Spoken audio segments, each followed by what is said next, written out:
तारीख 23 मार्च 1931 को लाहौर की सेंट्रल जेल में काफी गहमा गहमी थी।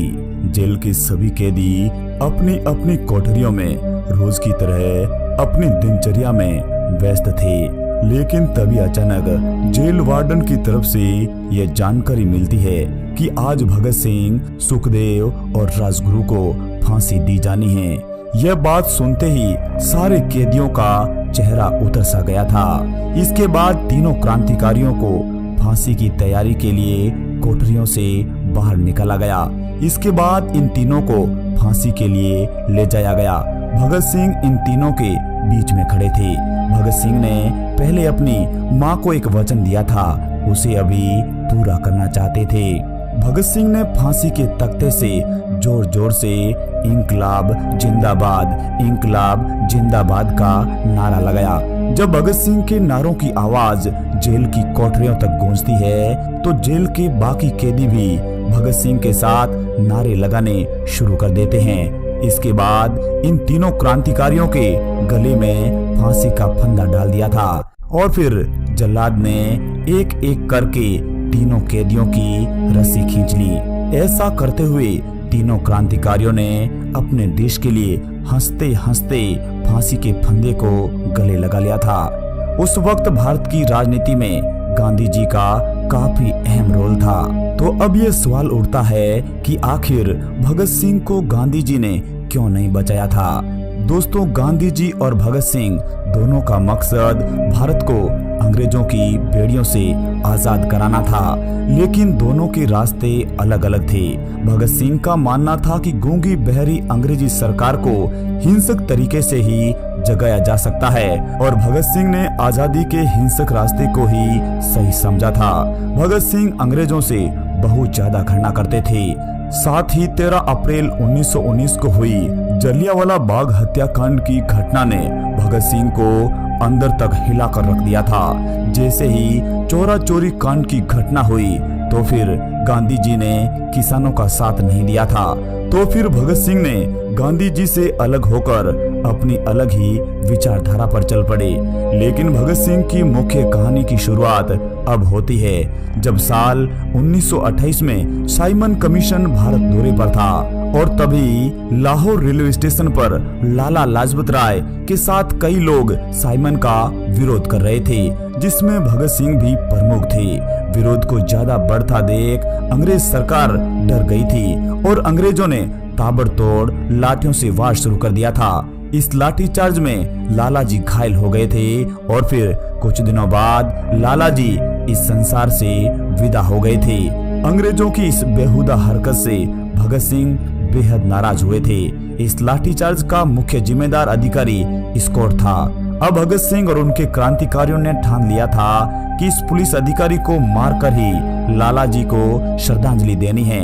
लेकिन इस योजना में अंतिम समय में चूक होने की वजह से पुलिस अधिकारी स्कॉट की जगह एक दूसरा अधिकारी सैंडर्स मारा गया था। इसके बाद अंग्रेजों ने क्रांतिकारियों को पकड़ने के लिए अपनी धरपकड़ तेज कर दी थी, लेकिन भगत सिंह यहाँ से भी अंग्रेजों को चकमा देकर निकल गए थे।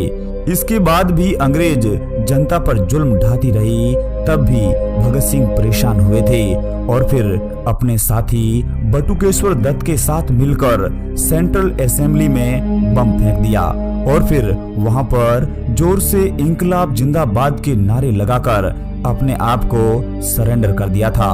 उस वक्त भगत सिंह के पास अपनी रिवॉल्वर भी मौजूद थी। वे चाहते तो बच सकते थे, मगर उन्होंने तय कर लिया था कि मुझे गिरफ्तार होकर गोरे लोगों को जगाना है। फिर थोड़े समय बाद कोर्ट ने यह तय कर दिया कि जो भगत सिंह के पास रिवॉल्वर मिली है उसी से ही सैंडर्स की हत्या की गई थी और फिर सैंडर्स की हत्या का दोषी मानकर भगत सिंह को फांसी की सजा सुना दी थी।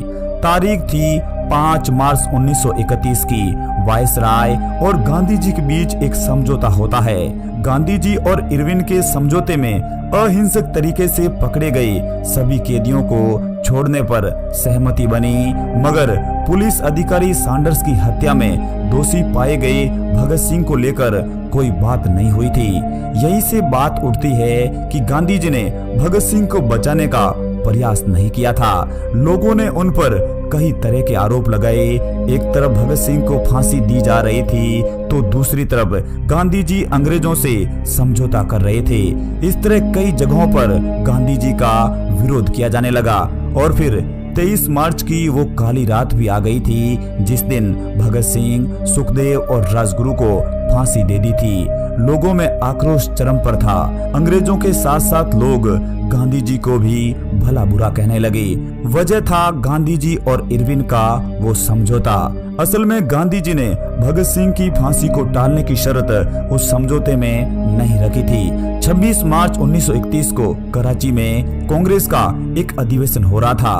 25 मार्च को जब गांधी जी इस अधिवेशन में हिस्सा लेने पहुंचे तो लोगों ने गांधी जी के खिलाफ जमकर नारेबाजी की और उनका स्वागत काले झंडे दिखाकर किया था।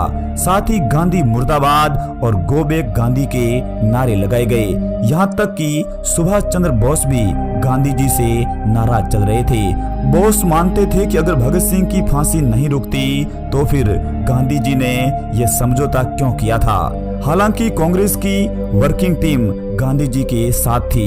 गांधी जी ने इस मुद्दे पर कहा कि भगत सिंह की बहादुरी पर हमें गर्व है, लेकिन मैं ये चाहता हूँ कि हिंसा का तरीका ठीक नहीं था। गांधी जी ने यह भी कहा कि मेरे हिसाब से किसी खूनी, डाकू या लुटेरे को सजा देना मेरे धर्म के खिलाफ है। मैं भगत सिंह को नहीं बचाना चाह रहा था, ऐसा कैसे हो सकता है? मेरी नियति पर शक करना ठीक नहीं है। गांधी जी अपनी किताब स्वराज में लिखते हैं, मौत की सजा नहीं देनी चाहिए। वो कहते हैं कि अगर मुझे भगत सिंह और उनके साथियों से बात करने का मौका मिलता तो मैं तब भी उनको यही समझाता कि हिंसा का तरीका ठीक नहीं है। ईश्वर को साक्षी मानकर मैं सत्य को जाहिर करता हूँ कि इस हिंसा के मार्ग पर चलकर किसी को स्वराज्य नहीं मिलता है, बल्कि उनके बदले में मुश्किलें ही मिलती है। उस समझौते में मैं जितने तरीकों से वाइसराव को समझा सकता था मैंने कोशिश की। मैंने मेरी हद में रहकर भरपूर प्रयास किया था। भगत सिंह अहिंसा के पुजारी नहीं थे, लेकिन वे हिंसा को धर्म नहीं मानते थे। इन वीरों ने मौत के डर को भी जीत लिया था, लेकिन उनके कृत्यों को मैं बर्दाश्त नहीं कर सकता।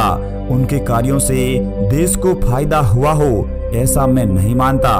गांधी जी ने एक चिट्ठी वाइसराव को भी लिखी थी जिसमें उन्होंने गुजारिश की थी, मौत की सजा को नहीं टाला जा सकता तो फिर उसे कुछ समय के लिए स्थगित भी तो किया जा सकता है। लोगों का मानना है कि गांधी जी भगत सिंह की सजा को स्थगित करवाना चाह रहे थे, जबकि उन्हें रुकवाने का प्रयास करना था। लेकिन क्या उस समय यह मुमकिन हो पाता? असल में हम गुलाम देश के वासी थे और भगत सिंह पर सैंडर्स जैसे बड़े अधिकारी की हत्या का आरोप भी था। अंग्रेजों का भी मकसद यही था कि इस फांसी से बाकी वाले क्रांतिकारी सबक लें। हालांकि शोधकर्ताओं को आज तक ये सबूत नहीं मिल पाया है कि गांधी जी ने भरसक प्रयास किए हो, और यह बात भी थी कि भगत सिंह भी खुद नहीं चाहते थे कि उन्हें फांसी नहीं हो। दोस्तों, 23 साल की उम्र में उस वीर बहादुर जांबाज ने अपने प्राण हंसते हंसते देश के लिए बलिदान कर दिया था। दोस्तों, शहीद आजम भगत सिंह के बारे में आपके क्या विचार है? जय हिंद, वंदे मातरम।